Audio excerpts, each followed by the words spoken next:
We're going to now, brothers and sisters and young people, start to explore a little deeper into this fourth beast and to try and unpack some of the detail that's contained in here. As I went through the study, I found that it's possibly a 4 or 5 night study. It's so much detail, and we can delve into this in various layers. But hopefully there's a significant amount of detail, but not too much that it doesn't bamboozle you or me. Just in our last class, you can recall when we were looking at the study of Daniel, and the reason why we study it as an ecclesia, we noted, didn't we, that Daniel shares his visions and explanations, and we're so thankful for that. You know, he could have held back that information, but no, he has given us those very clear visions and their explanation, and we're the better for it, aren't we? We noted that he definitely would have been a great source of encouragement to the brothers and sisters living in Babylon at that particular time. And of course, we get a great encouragement as well. Daniel, of course, was emotionally moved, and we noted that as well, how he was troubled, greatly troubled with the things that he saw, emotionally moved. And it's a spirit that we love. It's a spirit that we want to engender and foster in ourselves, but also to teach that to our young people so that they can build on that and themselves appreciate the value of doing those studies. I've added that final point in there, brothers and sisters, because this is the point that I think I found in the study with this second period, is the incredible detail and the accuracy of these verses absolutely fill us with confidence, because it's been fulfilled. It's minute detail that we can look at and explore, and wow, if this has been the information that we've been given and it's happened, we know for sure that everything else in Daniel chapter 7, which talks about the vision beyond this point, is also incredibly exciting and gives us the confidence that will be fulfilled as well. So really, if we put the fourth point, that's the extra little bit of information that I've found by doing the study of the fourth beast particularly. We also noted, didn't we, there was the comparison, that really close comparison between Daniel chapter 2 and Daniel chapter 7. We saw the lion that came out of the sea being the Mediterranean Sea, and this beast with wings, this lion, he stands up and a man's heart is given to it, and we're talking about, of course, the Assyrio-Babylonian Empire, which corresponds for Daniel's image with the head of gold. Next to come out was the breast and arms of silver, which corresponded to Medo-Persia, and in our vision it was the bear that came out, lopsided, 3 of the ribs out its mouth, which we noted could refer to, of course, the 3 presidents, which Brother Thomas talks about, but perhaps it could also be representative of the 3 kingdoms or the 3 world empires that they overtook: the Egyptians, the Babylonians, and the Lydians in the north. We also noted that it was lopsided because, of course, we had Cyrus the Great, the Persian, take control of that empire from the Medes, and hence that unbalanced or that lopsided animal. Then we had, of course, the brazen-coated Greeks, and they came forth with wings on this leopard. This beautiful animal, this sleek and powerful animal, lifted up off the ground with wings, and just like that he-goat we see in Daniel chapter 8, goes across the top of the land as if it was flying. And its feet don't touch the ground, and yet this leopard with 4 heads, of course, emerges, which is very much a symbol of Alexander as he comes forth and conquers the large amount of territory, and then, of course, splits up into its 4 heads. The 4 heads of the Grecian Empire. We also noted then this other beast emerged. Daniel could only describe it as a dreadful and terrible, strong, exceeding, and this beast, of course, refers to Rome. It's the 2 legs of the image of Daniel chapter 2, and then morphing into the beast being seen through the iron and through the clay. Which we'll have a look at tonight. So the beast doesn't necessarily change. What does change is the horns upon its head. And we're going to see that change, a significant change. And Daniel changes his vision from looking directly at this beast in its entirety to focus entirely on the horns, and what emerges out of the horns becomes the focal point of the rest of Daniel chapter 7. We also noted, didn't we, that the little difference in the two of the interpretations of Daniel chapter 2 and of the beasts was that the Nebuchadnezzar's image was actually ground into powder and blown away, as if the nations of the earth were just washed away. And yet we see in the image of Daniel, the dream of Daniel chapter 7, we see that these beasts are not destroyed, but their lives are prolonged for a season and a time. And Brother Thomas points out that the season and a time actually refers to the millennial age, when the nations are still in existence, although their power and their control to wield over the kingdoms of God has been lost. We'll explore that a little later tonight. We broke Daniel up into a couple of areas, Daniel chapter 7.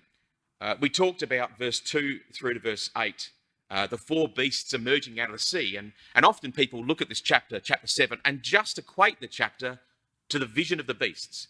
And yet, really, it just takes up those first 7 or so verses. We then have the judgment of the beasts, verse 9 through to 12. The Son of Man gains dominion, verse 13 through to verse 14.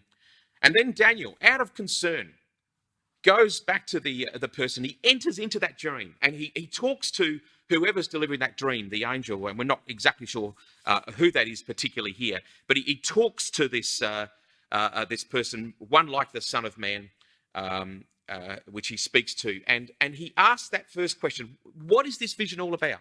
Please give me more information. And then the angel gives him an explanation and gives him an assurance that the kingdoms of men, or the kingdom of God, the kingdoms of men will not last forever, but it will be replaced by the kingdom of God. And we see that explanation, first of all, in verse 14, but particularly in verse 18, verse 22, and in verse 27.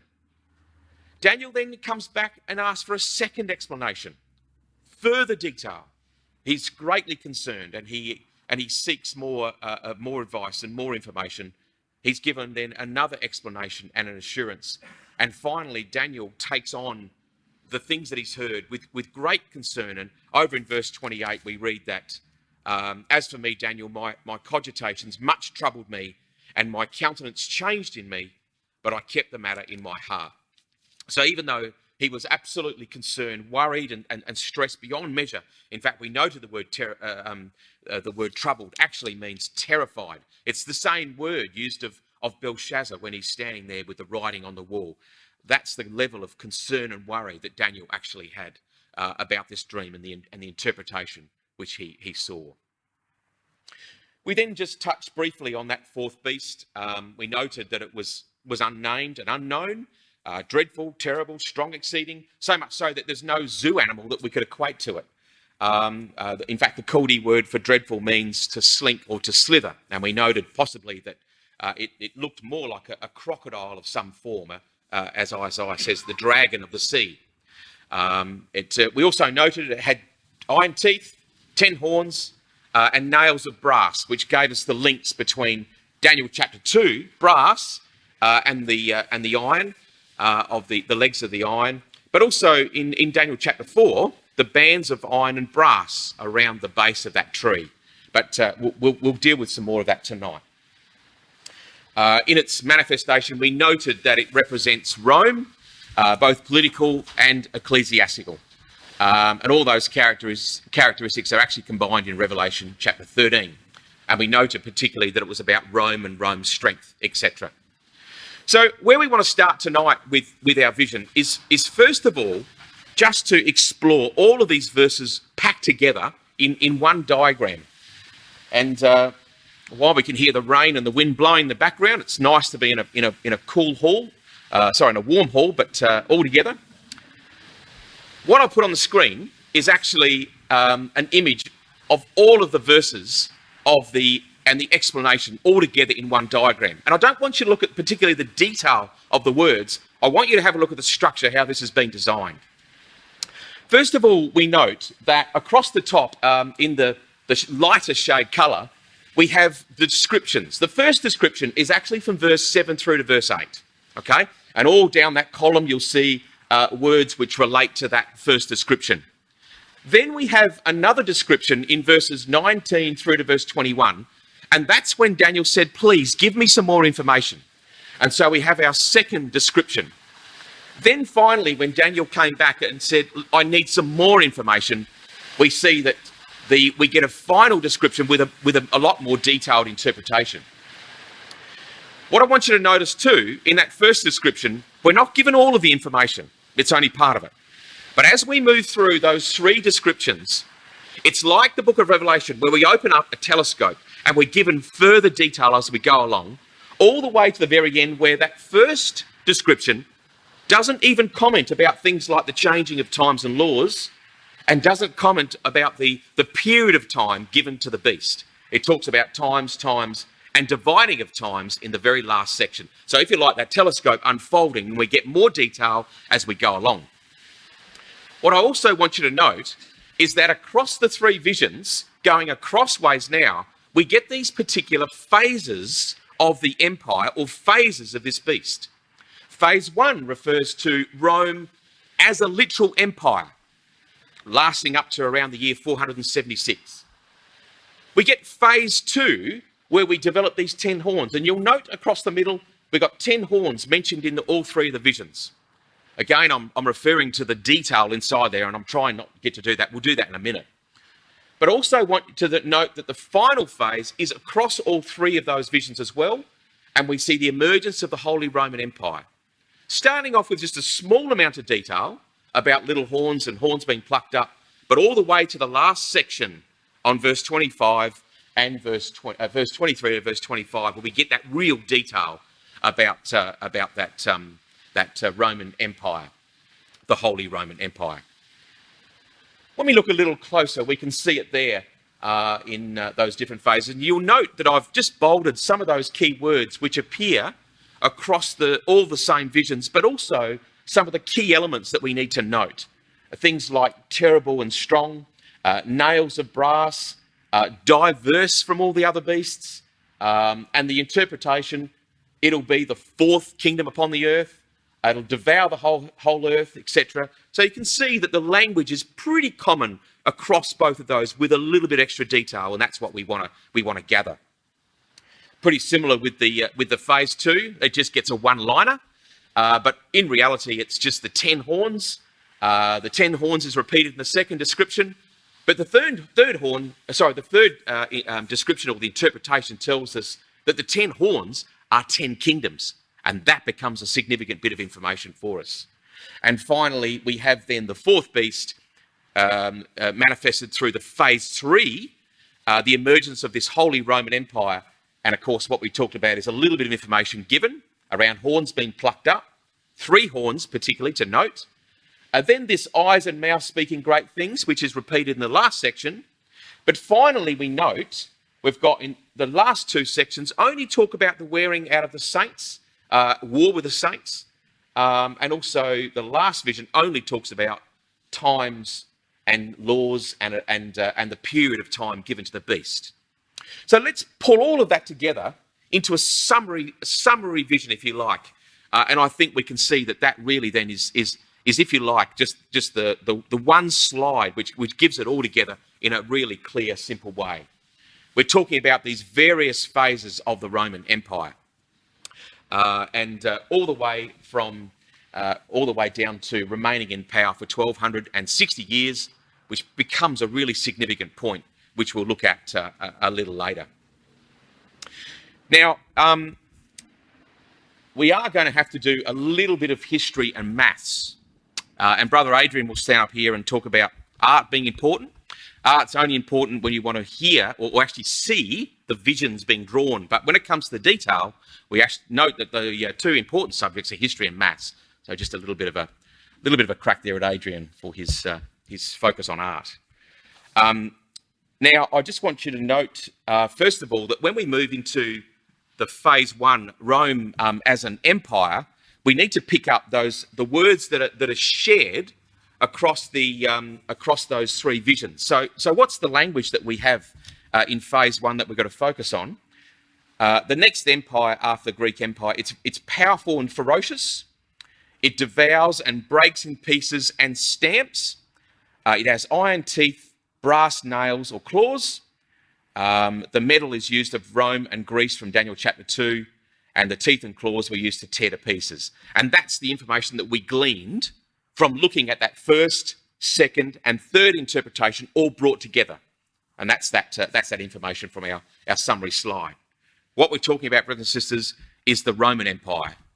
We're talking about the Roman Empire from the year 44 BC right to approximately 326 AD.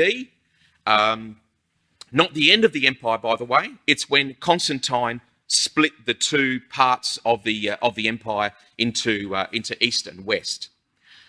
Rome, of course, we know was established as an empire under the rule of Caesar Augustus. Yes, we know that there was a number of previous rulers, not forgetting Julius Caesar, of course, but really the empire was established under Caesar Augustus. And we note that we have a reference in Luke chapter 2 there, because, of course, we have a little reference about the Lord Jesus Christ. When Caesar Augustus came to power, he wanted to know all the people that were in his empire so that he could begin a process of taxation to recover money from all the wars that he'd been in to establish himself as the Caesar. And he commanded that everybody, of course, go down to their hometown. And, of course, we note that Joseph took Mary and the Lord Jesus Christ was born. And no wonder the angels, it says in that chapter, rejoiced as everything was brought to a culmination with this empire and these three preceding beasts coming together. And finally, we had this Roman Empire to bring everything to fruition so that the Lord Jesus Christ might be born at Bethlehem. We note also that Rome, of course, Caesar Augustus was followed by various emperors. And I've got a little note there that some were noble, some were warmongers, some were despotic, and some were maniacs.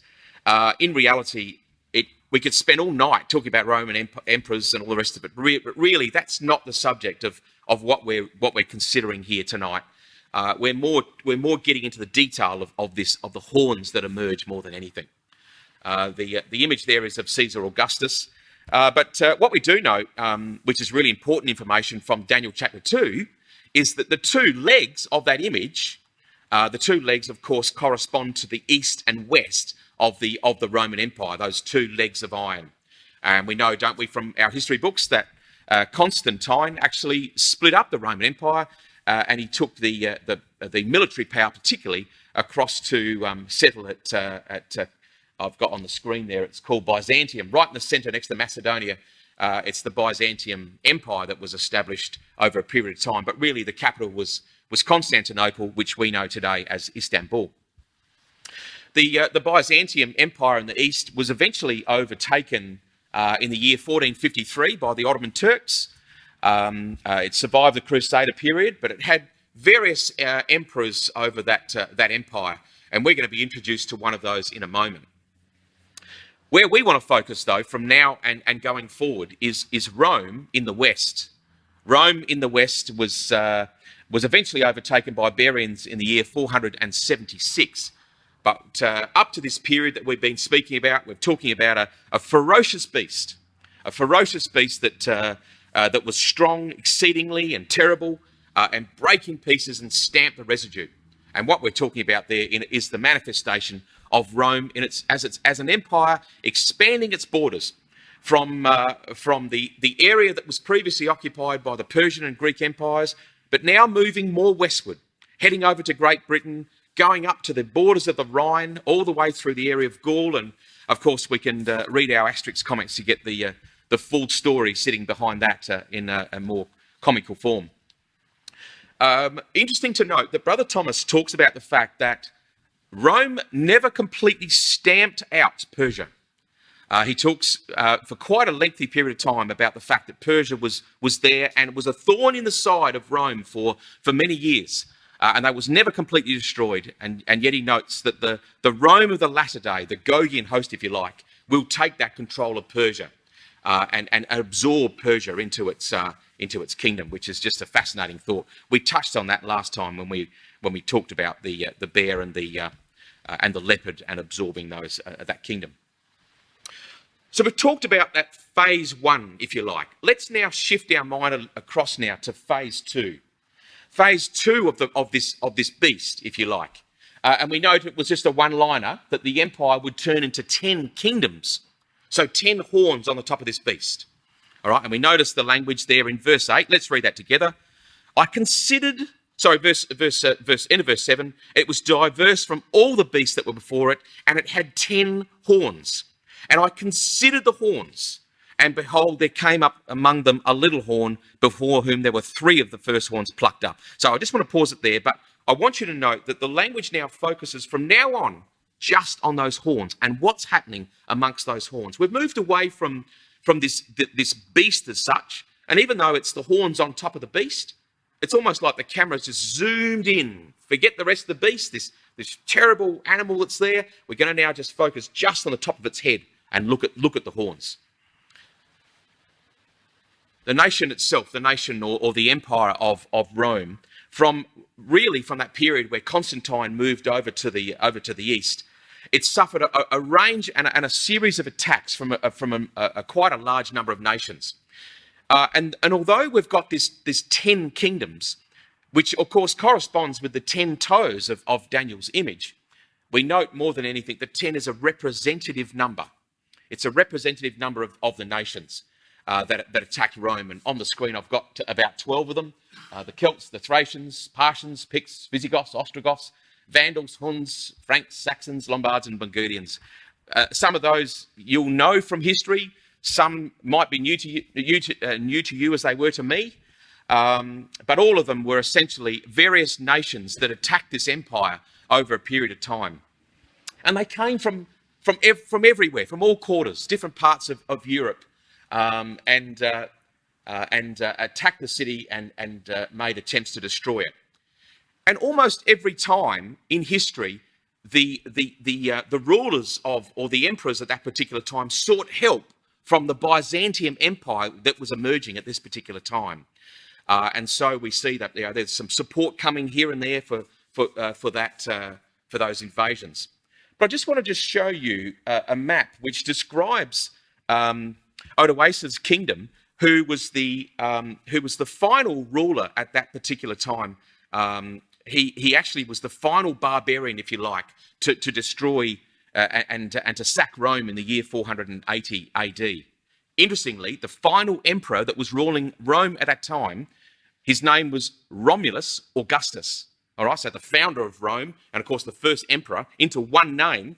And here we find Odoacer comes with his kingdom, his barbarian groups, and sacks Rome. So at the point where the Roman Empire finishes, we have essentially 10 horns, a representative number of all the different kingdoms. And I think it's an amazing thing to see all these little bits of the Roman Empire divided up into all these different groups that make up this empire. So certainly a representative number. And we see that really today, don't we, with Daniel's image. And we talk about these 10 kingdoms or these 10 toes, and yet we have 26 European nations. I think it may even be down to 25 with the UK coming out. Might need to correct me on that, Justin, a little later. But anyway, we've got a lot more than 10, haven't we? We've got up in the order of 26 nations. So we can see that 10's a representative nation, a representative number of all of the nations of the Gentiles, if you like, that inhabit Europe at this particular time. So let's just pull back and just reflect for a second. So what we've done is we've talked about the beast in verse 7 and right up to the end of verse 7. We've looked at the second of those visions and the third of those visions, but we've pulled out of them the different phases, haven't we? We've dealt with the first phase, talking about Rome as an empire. We've moved to the second phase. We've talked about those horns across those 3 interpretations, and it's the 10 horns, which describes Rome in its at its end, if you like, in the year 476, when the barbarian tribes have taken it over. And now we're going to move into phase 3. And what are the key things we need to know about phase 3? So we see the emergence of the Holy Roman Empire. So after after the 10 kingdoms, another will arise. And let's just read verse 6 together. And this is really key language, isn't it? I considered the horns. So he's looking at those 10 horns now, and he says, and behold, there came up among them another little horn, before whom there were 3 of the first horns plucked up by the roots. And behold, in this horn were eyes, like the eyes of a man, and a mouth speaking great things. And of course, we can go on and talk about the fact that it made war with the saints. We see down in verse 21, I beheld, and the same horn made war with the saints, and it prevailed against them. And we can also see down in verse 23, the 4th beast shall be the 4th kingdom, etc., down to verse 24, and the 10 horns out of this kingdom are 10 kings that shall arise, and another shall arise after them. He will be diverse from the 3. He will subdue 3 kings. So this common language around these 3 kings. So if you like, 3 of the horns, these 3 kingdoms plucked up by the horns and like thrown out, and in their place this little horn emerges. And it says back in verse 20 that he's more stout than his fellows. He grows, and he starts off small but grows and emerges. And he's got this mouth speaking great things. So it's got this idea of being proud and lifted up. But the key point is in verse 25. He's not just a horn speaking with eyes and a mouth, but he speaks great words against the Most High. So it's blasphemous words, isn't it? So that's where we get this idea of an ecclesiastical horn. It's not just a kingdom, although it is a kingdom because it's a horn, but it's also speaking blasphemous words. So it's words against God. So it's in opposition to God. And that's why we get this idea of it's being an ecclesiastical kingdom, if you like, a holy Roman Empire. And that's the language we're talking about. Brother H.P. Mansfield, in his book, The Expositor on Daniel, writes these words, it's important to recognize that the little horn that Daniel saw emerge and grow does not represent Roman Catholicism merely as a church, but as another kingdom or a dominion Catholic character. For the horn are described as kingdoms, not churches. This little horn was an ecclesiastical dominion and is known to history as the Holy Roman Empire. Beautiful quote, isn't it? Sums it up. He brings it all together. He says it's not just this another kingdom. He says it's actually an ecclesiastical kingdom as well. It's a Holy Roman Empire speaking blasphemous words against the Most High. Well, brothers and sisters and young people, in summary, we're moving towards now that 3rd phase, aren't we? And a couple of things to note. We've got the little horn. It starts small, takes over 3 out of the 10 horns. It rises in power until it's dominant. The other 7 kingdoms, if you like, fade into the background. It's a religious power speaking blasphemous words against God. It persecutes the true believers. It thinks to change times and laws. And it remains in power for 1,260 years. And we'll see that representation in a moment. Well, here we have the Holy Roman Empire, phase 3, emerging from this barbarian period. We see the emperors that were, or the rulers that were in Rome at this particular time, which was particularly the Bishop of Rome, seeking out support from the Byzantine Empire, looking for people to support them, and they found a champion in Justinian. Justinian on the far left-hand side, that handsome chap there in the purple robe. He proclaimed in the year 529 to 533, he proclaimed the Bishop of Rome as the universal bishop. And so we see this, just the beginnings of the little horn poking through the top, just starting to emerge. In the year 539, Justinian actually conquered the Ravenna area in Italy, and papal authority was installed there. So we're starting to see a bit more of that horn emerge, and then we see it really starting to come out. In the year 549 to 554, Justinian now places Rome under the authority of the Pope. And all the while, the events here, Justinian is fighting amazing battles on behalf of Rome to destroy these barbarians that are coming down, and to fight off all the civil war that was going on at the time. And all this time, of course, the Bishop of Rome is reaching out to the Byzantine Empire. Come and help us if you like, and to defeat our enemies. But in reality, it was all about him emerging, if you like, this little horn emerging from the top of this dragon and becoming established there on the head of the dragon. About the time of AD 608, the empire of Byzantium was facing quite a bit of opposition from the Muslims and also the beginnings of the Ottoman Empire. Very, very early stages. No longer could the Catholic Church or the Pope reach out for support from Byzantium. No longer could that happen. And so they needed to look for further champions around to support them in their cause. And of course, a power was emerging in the area of France, known as the Franks, and Emperor Phocas over the Franks actually decrees that the Pope is now the head of all the churches. So he now becomes this amazing sponsor, if you like, of the Roman Catholic Church and of the Holy Roman Empire. In the year AD 758, we have Pepin, and 799, his son Charlemagne. Pepin the Short, king of the Franks, who's that chap on the right-hand side, dashing warrior there. He gave the Pope actually 3 kingdoms. He fought on his behalf, on behalf of the empire as king of the Franks, and he gave him what's now described as the states of the church, the 3 kingdoms of Italy. And remember the language of Daniel chapter 7. Those 3 horns were plucked up, if you like, and in its place was one horn. One horn came.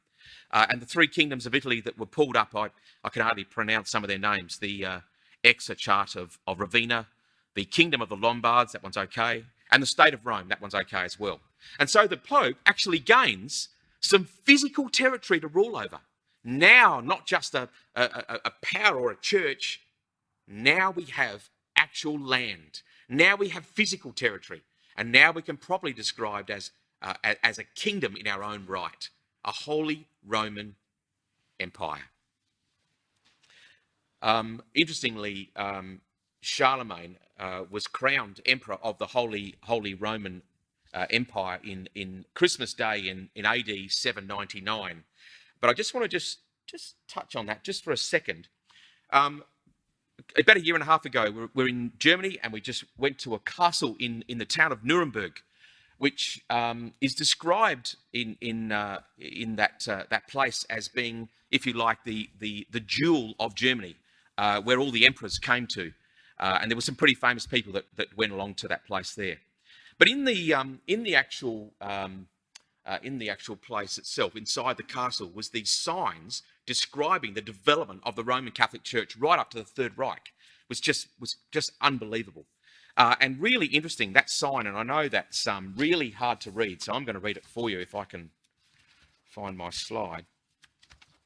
No, I can't read it either. I'll have to read it off the screen. All right, so just this language here around the coronation of Charlemagne. It says, the coronation of Charlemagne by Pope Leo III in the year 800 established the concept of emperor in the Middle Ages. During the following centuries, this was considered to be a key event in which the higher authorities of secular and spiritual power acted in unison. I can hardly read the rest, so we'll leave it, but you have a look at it afterwards. But essentially what's happening is Charlemagne came into the St. Peter's Cathedral, and he wasn't expecting it, and the Pope walks over to him, and he crowns him emperor of the Holy Roman Empire.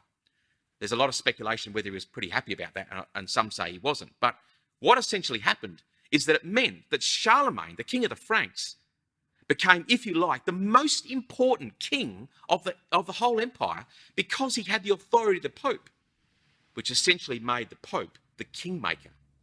So he was more stout than all his fellows, all right? Which makes very important point a little later in history when Napoleon stood there at his coronation. He took the crown off the Pope and he put it on his own head, and then, as Emperor of France, he crowned Josephine. What he was basically saying to the Catholic Church is, no longer are you in charge of anything to do with crowning kings. I am the highest authority. And we'll see that in a moment. So just a really fascinating thing to see that the world understands this. The signs are written there in this castle, clearly showing us the development of the Roman Empire, right from early days to Charlemagne, and of course right up to the Third Reich, which they consider an important aspect of the Holy Roman Empire. And if we look through history, we realise that absolutely it was. And Germany and the Nazi power were working in concert with the Catholic Church, but we're miles off the subject. What we do know, though, about this empire, about this Holy Roman Empire, is that we have an empire which is known for blasphemy and for persecution. And we note the language in verse 8, eyes like the eyes of a man, and a mouth speaking great things. We know from Zechariah chapter 4 and verse 11 that the eyes of Yahweh run to and fro throughout the earth, looking after and if you like, gathering people to come and be the saints. But this isn't the eyes of God. This is the eyes of man. And we've got that concept of only thinking for self, self-aggrandizement. And there could be no better description than the eyes of man for the Catholic Church. Not only were they about self-aggrandizement, but they were about retaining that power. And so it meant their eyes were not just out there to look out for the welfare of others. It was about making sure that no one was corrupting the church, its doctrine and its practice. And we know what the Catholic Church is like even today. And they continue with that eyes of a man, just more quieter and more subtle in their approach. But we will see, won't we, as we know from this chapter and other chapters, that they'll emerge to do just the same thing once again. And the mouth, well, the mouth in verse 25 is speaking great words against the Most High. All right, blasphemous words against the Most High. And we know that the Pope was just that. Setting himself up, it says in the book of Thessalonians, 1 Thessalonians, setting himself up as God, speaking on behalf of God. And we know, of course, that the world refers to the Pope for any direction for doctrine and faith. And it's just been a really fascinating thing to watch over the last few months, how the Catholic Church has said very little. And it's almost as if they're just waiting for the right time to come out and be a great healer or something. I'm not sure how that's going to work, but we can almost see them just ready to pounce and to restore their role as the chief religion, or that harlot system that gathers all its daughters together. Psalm 12 and verse 3, we note, Yahweh shall cut off all flattering lips and the tongue that speaketh proud things. And we know that that's going to happen in the future, and we'll talk about that in a minute. But the other key thing I want you to note, brothers and sisters, which was towards the latter part, those last two descriptions in the last few verses of Daniel chapter 7, made war with the saints and prevailed against them and wore out the saints of the Most High. And that's the language that I think Daniel was most devastated to hear. Brother Alan Eyre only died this month, I understand. And he wrote a couple of beautiful books, one of them, The Protesters, and the other one, Brethren in Christ, and detailed for us as Christadelphians, our brothers and sisters that suffered the most terrible persecutions at the hand of this system. But no doubt there was so many more. In fact, we can talk about St. Bartholomew's Day and all the history that's associated with that, and that terrible slaughter of the Huguenots. But just a couple of images I've put up there, and they may be a little hard to see. But essentially, brothers and sisters, we've got the burning of the stake there with our brothers and sisters, and so many of them were martyred for the cause of the truth, just for reading the Bible or talking about it. And here they are, our brothers and sisters. The picture on the cover of the Protesters book of our brothers and sisters sitting in a boat, reading their Bibles and holding a Bible class in the middle of the river. And have a look at us here tonight and live streaming. You're sitting in a couch, but we're here, brothers and sisters, aren't we? In the safety of this place. And I can't help think of a great privilege to be able to do this, to open up our Bibles and talk about this, even mention off the platform about the Catholic Church and its blasphemy and its behaviour, and yet here we are able to do that freely. It's quite an astonishing thing when we compare the blasphemy and the wickedness of the church and what they did to our brothers and sisters. What we've done is we've just gone through those three phases of this empire, haven't we? Started off talking about the Roman Empire. We moved to them really being bashed up, if you like, by the barbarian hordes, and then moving towards this Holy Roman Empire, which we know has got a finite end. We know that because verse 26 tells us, and they shall be given into his hand until a time and times and the dividing of time. And the judgment shall sit, and they shall take away his dominion to consume and to destroy it unto the end of the earth. And that's the end of that final vision section. And we have those three amazing verses in verse 18, verse 22, and verse 27, which show us very clearly that the saints occupy the kingdoms of men, if you like. So this empire must come to an end at some point. And the language of that judgment is also spread beautifully across these three particular explanations of this beast as well. And again, very similar language is seen.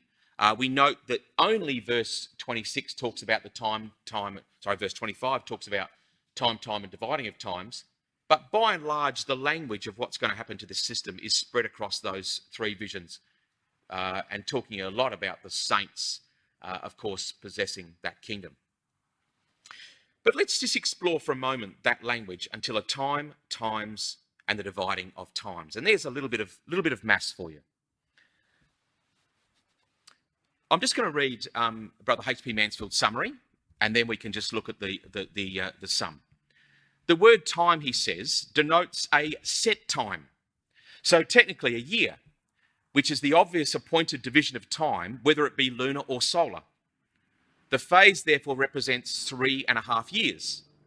So time, times, and then half a time, 3.5 years. According to the Jewish year of 360 days, represents 1,260 days. And of the prophetic day for a year principle, it measures off to a period of 1,260 years. That's a little bit complicated. So let's just explore that. So we're talking about time, and Brother H.P. Mansfield says that it refers to a single year, of course, which is made up of 360 days. So time, 360 days. Now notice the little s on the end of that word, the next word. So times. So we've got a multiple of 2. So 720 days. And then we have a dividing of times. So we've got times divided by 2. So a total of 180 days. And there we have it, 1,260 days. Now, Brother H.P. Mansfield, in fact, Brother Thomas as well, very clearly, outlines that it refers to 1,260 years, and they describe it as a day for a year principle. And that's picked up, the language of a day for a year principle is picked up from Ezekiel chapter 4 and verse 6. And talking about Ezekiel, when he was to demonstrate to the children of Israel what would happen to them, God says to him, and when thou hast accomplished them, lie again on your right side, and thou shalt bear the iniquity of the house of Judah 40 days. So 40 days. I've appointed thee each day for a year. And so what we're being told there is the children of Israel will be in some form of captivity, but Ezekiel was to lay on his right side for 40 days, representative of the 40 years. And so we have these 1,260 days with the time, times, and the dividing of times. With our day for the year principle, we get 1,260 years. It's not a stretch. It's been mentioned a number of times in different forms throughout the scripture. In fact, you can go to the book of Revelation and it talks about 1,260 days, and then it talks about 42 months. Well, 42 months, 30 days in a month, 42 times 30, again, 1,260. So we really have a clear definition of a period of time dedicated to this beast, to have dominion, to have control, if you like, over the saints and as a dominion or power. Well, brothers and sisters, as I said to you at the very start, I'm just blown away by the accuracy of the scripture. And here we have it. We have the judgment of the beast until time, times, and a dividing of times. And just as this empire emerged, So it was destroyed in the same way. Not all at once, but just corresponding exactly 1260 years later at various stages. Justinian proclaimed a bishop in 529 to 533, and the National Assembly of Revolutionary France passes a legislation directed to destroy the Catholic power. When? 1789 to 1793, 1260 years later. And of course, the little bit of an image at the bottom, which might be a little bit hard to see, and hopefully it doesn't look like Parliament today, but it's a rabble, if you like. 539, Justinian conquered Ravenna and gave the papal authority there. And of course, 1260 years later, in the year 1799, Napoleon begins his war against the papal countries of Europe and conquers, and actually crowned himself emperor of all of France at that particular time. Then he continued his war against the papal states. We see Justinian placing Rome under the authority of the Pope in 749, 1260 years later, from years 1809 right through to 1814, when Napoleon actually was sent off to the island of St. Helena. Napoleon himself annexed the papal states and caused incredible destruction and upon the whole of the Catholic system. All of those Catholic countries that were together, Napoleon brought them to war and destroyed many of them. And just the same with 608, when Focus decreed the Pope as the head of all churches, Italy was at a time of great civil war, and a revolutionary group under the leader Garibaldi removed the Pope's temporal power. And slowly but surely, you can see the unraveling of that empire. 1260 years later, just as the empire rose up to power, exactly that time, and dividing of times, we can see that empire unraveled, and the Holy Roman Empire no longer with its power and its authority. Now, brothers and sisters, I've just placed on the screen there just a couple of those additional dates. 758. Remember we talked about Pepin, king of the Franks, giving the Pope three kingdoms, those three kingdoms. Well, 1260 years later brings us to the year 2018. Can we stretch that out to 2020? Not to know. But we do know that when Charlemagne in the year 799 or the year 800 was crowned the Emperor of the Holy Roman Empire, 1260 years later takes us to the year 2059, 2060. Are we talking about the final destruction of the Empire of Rome? Their power is abolished from the earth around that year 2060. We're not entirely to know. If we think a little bit about the fact that there possibly is a period of judgment, whether that's 40 years or no, brings us right back to 2020. Wouldn't that be amazing if that was to be the case? What we do know, brothers and sisters, is that the final judgment is revealed for us in those beautiful verses of verse 18, verse 22, and also in verse 27.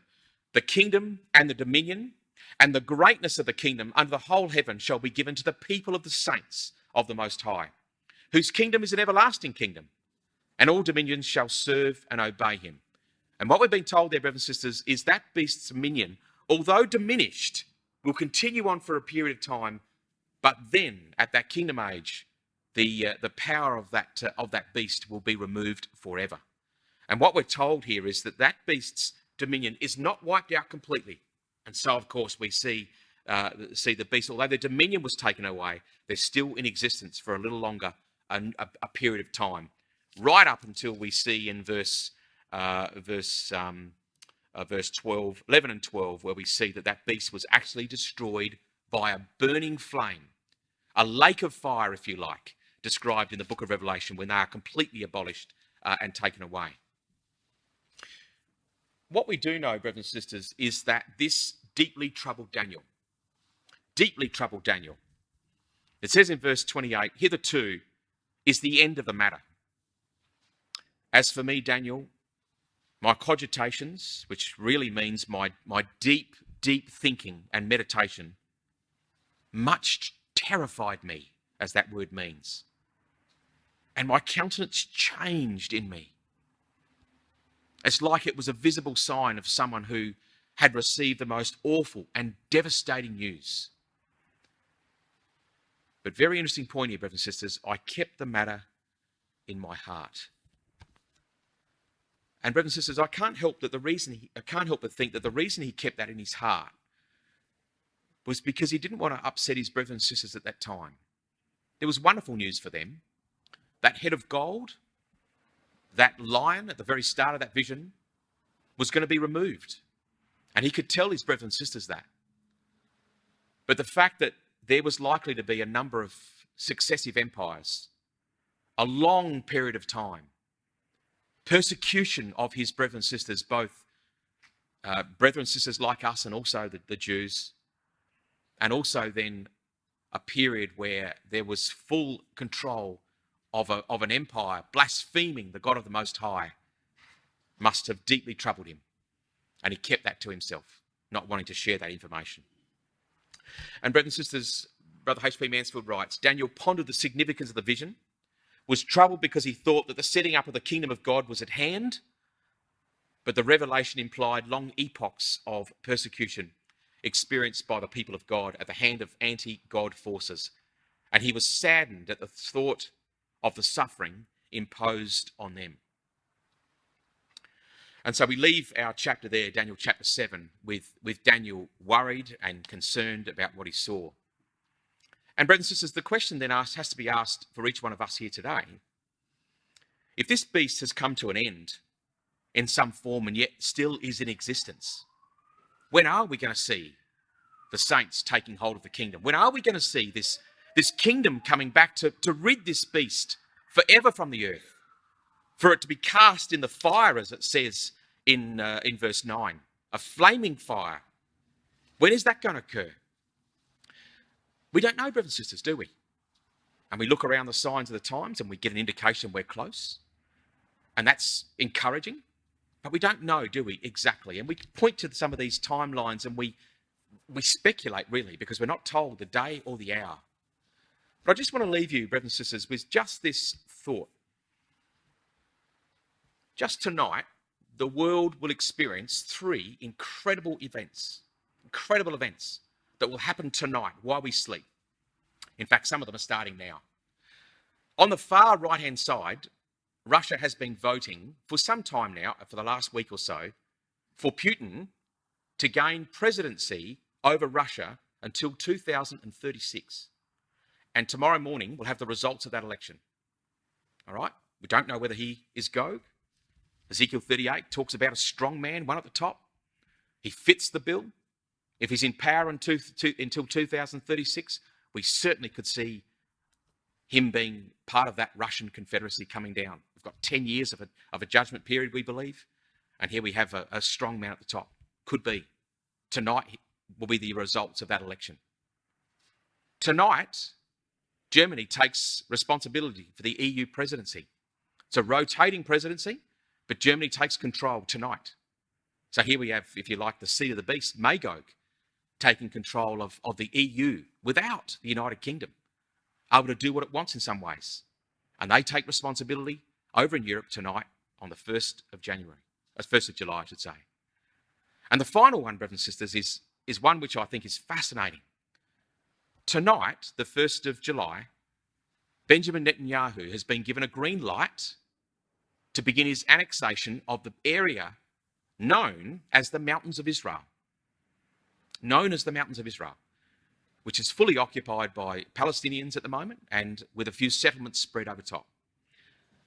And he's been given a green light to annex that area by Donald Trump starting from the 1st of July.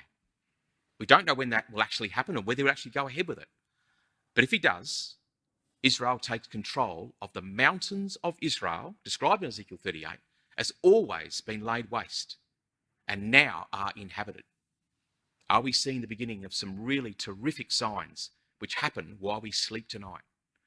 I'll leave you with that thought. And so, brothers and sisters, in summary then, what have we seen?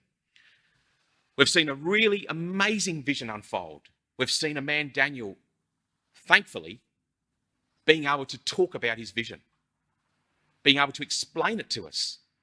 Even the intricate detail, the things that pained him, troubled him, worried him, he gave his brothers and sisters these visions. And we are the beneficiaries.